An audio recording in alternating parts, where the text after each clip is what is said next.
Hello everyone, I am आरती। मैं स्वागत करती हूँ आप सभी का हमारे चैनल ऑनलाइन प्रेप में। तो आज हम करने वाले हैं बीएड प्रवेश परीक्षा की जीके जीएस के 50 महत्वपूर्ण प्रश्नों को सॉल्व करेंगे। आज का क्लास है मेरा 7, इसके पहले 6 क्लास हो चुके हैं। बढ़ते हैं प्रश्नों की ओर, देखते हैं आज के क्लास का कैसा कैसा प्रश्न है। तो आज के क्लास का पहला प्रश्न है हमारा, विश्व की सबसे लंबी नदी कौन सी है। तो ऑप्शंस स्क्रीन पर दिए गए हैं, जिसमें से आपको राइट ऑप्शन करने हैं या फिर कमेंट करके बताने हैं। तो ऑप्शंस में है अमेजन, मिसिसिपी, मसौरी, नील या फिर जायरे। तो विश्व की सबसे लंबी नदी जो है वो है नील। तो राइट ऑप्शन होगा सी। अगले क्वेश्चन को देखते हैं। अगले क्वेश्चन में पूछा गया है, एलर्जी के कारण निम्नलिखित में से कौन सा रोग होता है। तो ऑप्शंस में है हीमोफीलिया, दमा, अरक्ता या फिर हाइपरटेंशन। तो एलर्जी का जो कारण होता है वो है दमा। तो राइट ऑप्शन होगा बी। अगला क्वेश्चन है मेरा थर्ड, जिसमें पूछा गया है, दादा साहेब फाल्के पुरस्कार को पाने वाला पहला व्यक्ति कौन है। तो ऑप्शंस में है पृथ्वीराज कपूर, देविका रानी, कानन देवी या फिर सोहराब मोदी।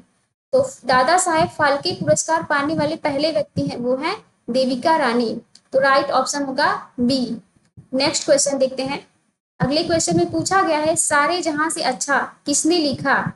ऑप्शंस में है राम प्रसाद बिस्मिल, अशफाक उल्लाह, मोहम्मद इकबाल या फिर फिराक गोरखपुरी। तो सारे जहां से अच्छा लिखने वाले राइटर जो है वो है मोहम्मद इकबाल। तो राइट ऑप्शन होगा सी। अगले क्वेश्चन को देखते हैं, जिससे पूछा गया है, नीलगिरी किस पर्वत श्रृंखला से रिलेटेड है। तो ऑप्शंस में है पूर्वी घाट, सह्याद्री, सतपुड़ा या फिर विंध्याचल। तो नीलगिरी पर्वत जो है वो है सह्याद्री श्रृंखला से रिलेटेड है। तो right option is your B. Next question. अगले क्वेश्चन में पूछा गया है, कौन सी गैस वायुमंडल के ओजोन स्तर को अपघटित करती है। तो ऑप्शंस में है chlorofluorocarbon, carbon dioxide, carbon monoxide या फिर मीथेन। तो इस क्वेश्चन का राइट ऑप्शन होगा ए, क्लोरोफ्लोरोकार्बन, जो जो वायुमंडल के ओजोन स्तर को अपघटित करती है। तो राइट ऑप्शन होगा ए। अगले क्वेश्चन की ओर बढ़ते हैं, जिसे पूछा गया है, बच्चों में सूखा रोग रिकेट्स किस विटामिन की कमी से होता है। तो ऑप्शंस में है vitamin A, vitamin B, vitamin C या फिर विटामिन डी। तो सूखा रोग जो होता है विटामिन डी की कमी से होता है। तो राइट ऑप्शन होगा डी। अगले क्वेश्चन को देखते हैं। अगले क्वेश्चन में पूछा गया है, संयुक्त राष्ट्र के पहले महासचिव कौन थे। तो ऑप्शंस में है त्रिगबेली, कुर्तवाल्डहीम, यूथान या फिर डॉग हैमरशोल्ड। तो संयुक्त राष्ट्र के पहले महासचिव जो है वो है त्रिगबेली। तो राइट ऑप्शन होगा ए। अगला क्वेश्चन देखते हैं, जिसमें पूछा गया है, उस पहले भारतीय का नाम क्या है जिसे पाकिस्तान का सर्वश्रेष्ठ नागरिक पुरस्कार निशान ए इम्तियाज से सम्मानित किया गया था। तो ऑप्शंस में है आमिर खान, दिलीप कुमार, नसीरुद्दीन शाह या फिर शाहरुख खान। तो इस क्वेश्चन का राइट ऑप्शन होगा बी, दिलीप कुमार हैं जिन्हें निशान ए इम्तियाज से सम्मानित किया गया था। तो ऑप्शन होगा बी। अगले क्वेश्चन को देखते हैं, जिसमें पूछा गया है, निम्नलिखित में कौन भारत का पहला स्वनिर्मित प्रक्षेपास्त्र है। ऑप्शन में है आकाश, अग्नि, पृथ्वी या फिर त्रिशूल। तो इस क्वेश्चन का राइट ऑप्शन होगा सी, पृथ्वी। अगले क्वेश्चन की ओर बढ़ते हैं। अगला क्वेश्चन है मेरा 11, जिसमें पूछा गया है, वायुमंडल में ऑक्सीजन की मात्रा कितनी होती है। तो ऑप्शंस में है 18%, 21%, 78% या फिर 39%। तो वायुमंडल में ऑक्सीजन की मात्रा जो होती है वो होती है 21%। तो राइट ऑप्शन होगा बी। नेक्स्ट क्वेश्चन देखते हैं। अगले क्वेश्चन में पूछा गया है, किस क्षेत्र के कार्य को बढ़ावा देने के लिए कलिंग सम्मान दिया जाता है। तो ऑप्शंस में है विश्व शांति, बौद्धिक संस्कृति, कला या फिर विज्ञान। तो विज्ञान के क्षेत्र में बढ़ावा देने के लिए कलिंग पुरस्कार दिया जाता है। तो राइट ऑप्शन होगा डी। अगला क्वेश्चन देखते हैं। अगले क्वेश्चन पूछा गया है, झूठ पकड़ने वाली मशीन को क्या कहा जाता है। तो ऑप्शंस में है हार्टग्राफ, बैरोग्राफ, पॉलीग्राफ या फिर स्पीग्राफ। तो झूठ पकड़ने वाली मशीन को पॉलीग्राफ कहते हैं। तो राइट ऑप्शन होगा सी। अगले क्वेश्चन को देखते हैं, जिसमें पूछा गया है, किस विटामिन की कमी के कारण रिकेट्स रोग होते हैं। तो ऑप्शंस में है vitamin A, vitamin B, vitamin C या फिर विटामिन डी। तो विटामिन डी के कारण रिकेट्स डिजीज होते हैं। तो राइट ऑप्शन होगा डी।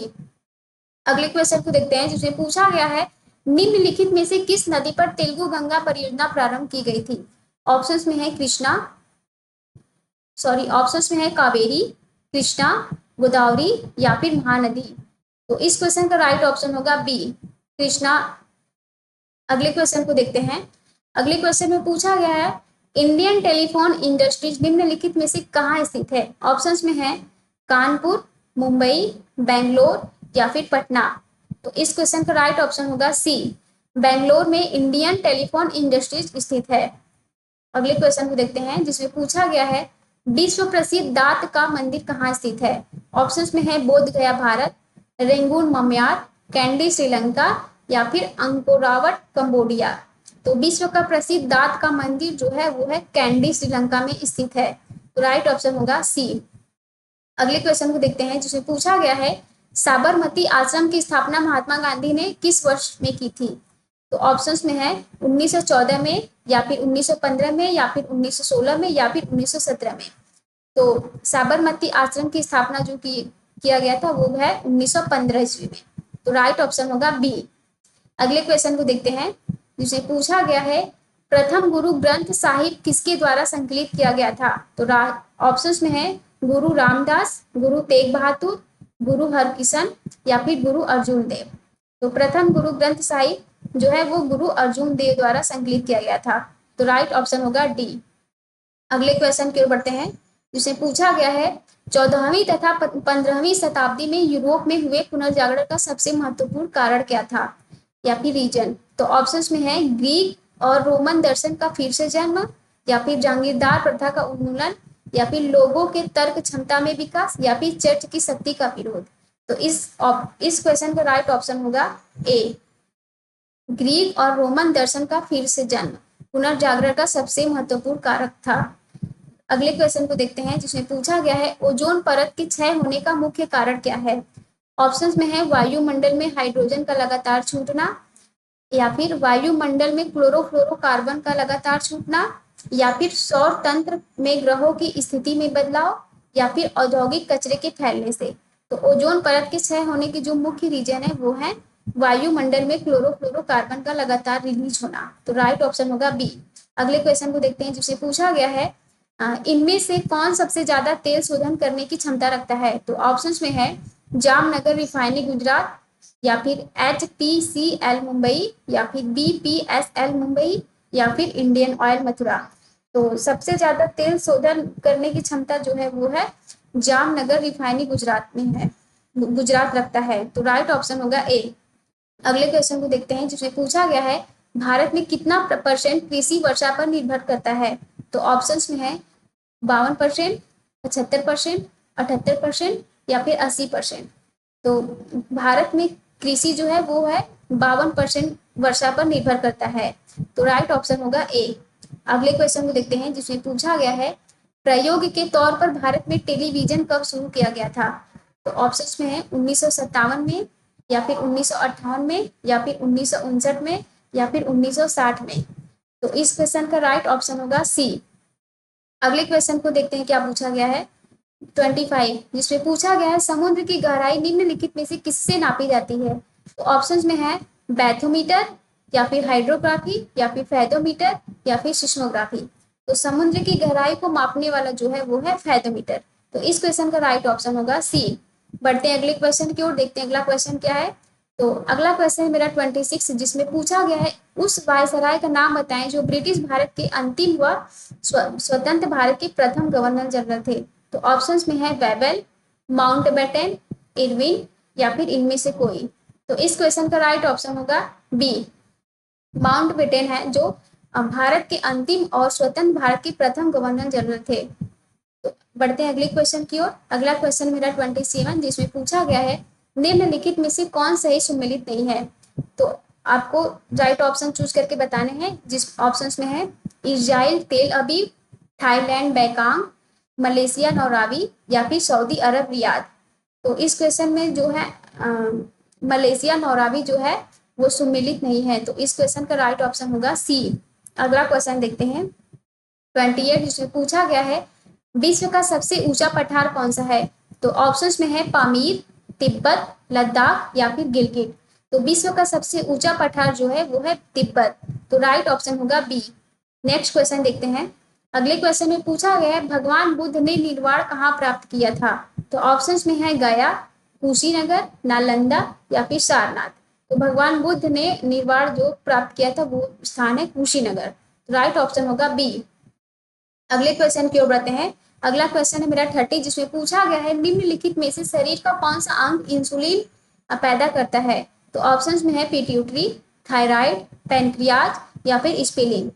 तो इंसुलिन इंक्रीज करने वाला वो जो पार्ट है वो है पैनक्रियाज। तो राइट ऑप्शन होगा सी। अगले क्वेश्चन को देखते हैं, जिसमें पूछा गया है अग्निशामक उपकरण में किस गैस का प्रयोग किया जाता है?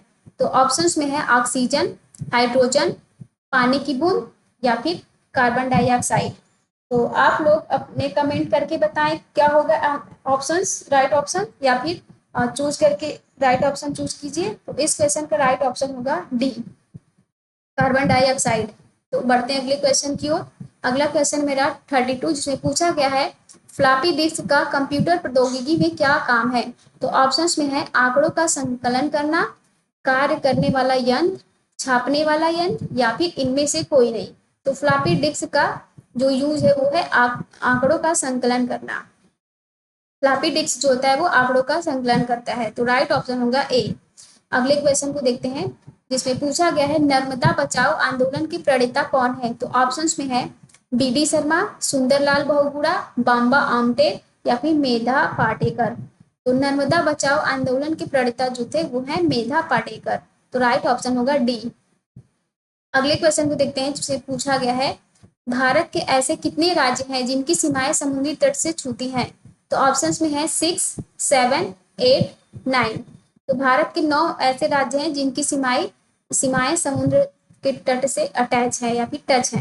तो अगले क्वेश्चन को देखते हैं। अगले क्वेश्चन में पूछा गया है निम्नलिखित में कौन सा समूह केवल प्राकृतिक जलावन को दर्शाता है? ऑप्शंस में है कोल, लकड़ी, पेट्रोलियम या फिर कोल, चारकोल, लकड़ी या फिर पेट्रोलियम, लकड़ी, कोल या फिर पेट्रोलियम, डीजल, प्राकृतिक गैस। तो इस क्वेश्चन का राइट ऑप्शन होगा बी, कोल, चारकोल, लकड़ी। अगले क्वेश्चन को देखते हैं, जिसमें पूछा गया है हाइड्रोकार्बन का प्राकृतिक स्रोत क्या है? तो ऑप्शंस में है कच्चा तेल, कोयला, जीवभार या फिर कार्बोहाइड्रेट। तो हाइड्रोकार्बन का प्राकृतिक सोर्स है जो है वो है कच्चा तेल। तो राइट ऑप्शन होगा ए। अगले क्वेश्चन को देखते हैं, जिसमें पूछा गया है कुमार गंधर्व ने किस क्षेत्र में अच्छा खासा नाम कमाया था या फिर कमाया है? तो ऑप्शंस में है शास्त्रीय नृत्य या फिर नाटक या फिर लेखन या फिर इनमें से कोई नहीं। तो कुमार गंधर्व ने संगीत के क्षेत्र में अच्छा खासा नाम कमाया था, जो कि स्क्रीन पर एज ऑप्शन नहीं दिया गया। तो इस क्वेश्चन का राइट ऑप्शन होगा डी, इनमें से कोई नहीं। अगले क्वेश्चन को देखते हैं। अगले क्वेश्चन में पूछा गया तत्वबोधिनी सभा की स्थापना किसने की? तो ऑप्शंस में है राजा राम मोहन राय ने या फिर देवेंद्र नाथ ठाकुर ने या फिर ईश्वर चंद्र विद्यासागर ने या फिर आत्माराम पांडुरंग ने। तो तत्वबोधिनी सभा की स्थापना देवेंद्र नाथ ठाकुर ने की थी। तो राइट ऑप्शन होगा पी। अगले क्वेश्चन को देखते हैं, जिसमें पूछा गया है सत्यार्थ प्रकाश पुस्तक के लेखक कौन थे? तो ऑप्शंस में है विवेकानंद, दयानंद सरस्वती, गोखले या फिर तिलक। तो सत्यार्थ पुस्तक के राइटर जो है वो है दयानंद सरस्वती थी। ऑप्शन होगा बी। अगले क्वेश्चन को देखते हैं। अगला क्वेश्चन मेरा 40, जिसमें पूछा गया है प्रसिद्ध पत्थर कबाब किस शहर में स्थित है? ऑप्शंस में है शिमला, जयपुर, उदयपुर या फिर चंडीगढ़। तो पत्थर कबाब जो है वो है चंडीगढ़ में स्थित है। तो राइट ऑप्शन होगा डी। अगले क्वेश्चन को देखते हैं। अगले क्वेश्चन में पूछा गया है खासी, गारो एवं जैंतिया किस राज्य की अनुसूचित जातियां हैं? तो ऑप्शंस में है आंध्र प्रदेश, सिक्किम, मिजोरम या फिर मेघालय। तो खासी, गारो एवं जैंतिया जो है वो मेघालय राज्य की अनुसूचित जातियां हैं। तो इस क्वेश्चन का राइट ऑप्शन होगा डी। अगले क्वेश्चन को देखते हैं, जिसमें पूछा गया है सिक्किम का भारत में विलय किसने किया? तो ऑप्शंस में है लॉर्ड डलहौजी, लॉर्ड हेस्टिंग या फिर लॉर्ड विलियम बेंटिंग या फिर लॉर्ड ऑकलैंड। तो सिक्किम का भारत में विलय करने वाले जो हैं वो हैं लॉर्ड डलहौजी। तो राइट ऑप्शन होगा ए। अगले क्वेश्चन को देखते हैं। अगला क्वेश्चन मेरा 43, जिसमें पूछा गया है सरदार सरोवर बांध परियोजना से किस राज्य को सबसे ज्यादा फायदा हुआ था? तो ऑप्शंस में है मध्य प्रदेश, गुजरात, महाराष्ट्र, या फिर राजस्थान। तो गुजरात एक ऐसा राज्य है जिसमें सरदार सरोवर बांध परियोजना से सबसे ज्यादा प्रॉफिट हुआ था। तो राइट ऑप्शन होगा बी।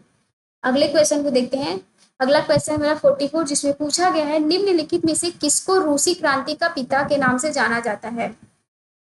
तो ऑप्शंस में है क्लिनोस्की, टाटस्की, कार्ल मार्क्स या फिर लेनिन। तो इस क्वेश्चन का राइट ऑप्शन होगा डी, लेनिन है, जिन्हें रूसी क्रांति के फादर के नाम, रूसी क्रांति के पिता के नाम से जाने जाते हैं। अगला क्वेश्चन है मेरा 45, जिसमें पूछा गया है विश्व पर्यावरण दिवस किस तारीख को मनाया जाता है।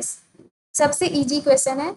तो ऑप्शंस में दिए गए हैं 2 अक्टूबर, 10 नवंबर, 5 जून या फिर 19 नवंबर। तो विश्व पर्यावरण दिवस जो है वो 5 जून को मनाया जाता है। तो अगले क्वेश्चन को देखते हैं। अगला क्वेश्चन क्या है। अगले क्वेश्चन में पूछा गया है महात्मा गांधी ने भारत में पहला सत्याग्रह कब और कहां से प्रारंभ किया था। तो ऑप्शंस में है चंपारण 1917 में, या फिर खेड़ा 1918 में, या फिर अहमदाबाद 1918 में, या फिर अमृतसर 1919 में। तो महात्मा गांधी जी ने चंपारण स्थान से 1917 में पहला सत्याग्रह आंदोलन प्रारंभ किया था। तो इस क्वेश्चन का राइट ऑप्शन होगा ए। अगले क्वेश्चन को देखते हैं। अगले क्वेश्चन पूछा गया है महात्मा बुद्ध का जन्म कहाँ हुआ था। तो ऑप्शंस में है लुम्बिनी, सारनाथ, कुशीनगर या फिर बोधगया। तो महात्मा बुद्ध का जन्म हुआ था लुम्बिनी में। तो राइट ऑप्शन होगा ए।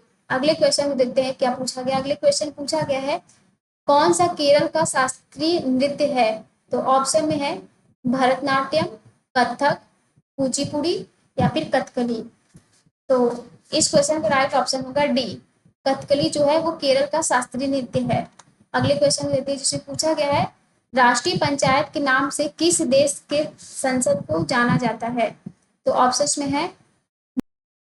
में है भूटान, रूस, नेपाल या फिर इंग्लैंड। तो राष्ट्रीय पंचायत के नाम से नेपाल राज्य को जाना जाता है। अगले क्वेश्चन को देखते हैं। आज के सेशन का, आज के क्लास का लास्ट क्वेश्चन है मेरा 50, जिसे पूछा गया है पोंगल किस राज्य का चर्चित पर्व है। तो ऑप्शंस में है तमिलनाडु, केरल, कर्नाटक या फिर आंध्र प्रदेश। तो पोंगल जो है वो तमिलनाडु राज्य का चर्चित पर्व है। तो इस क्वेश्चन का राइट ऑप्शन होगा ए। उम्मीद करते हैं कि आज का क्लास आप लोगों को अच्छा लगा होगा और आप लोगों के लिए हेल्पफुल रहा होगा। तो आज की क्लास के लिए आप लोगों को धन्यवाद।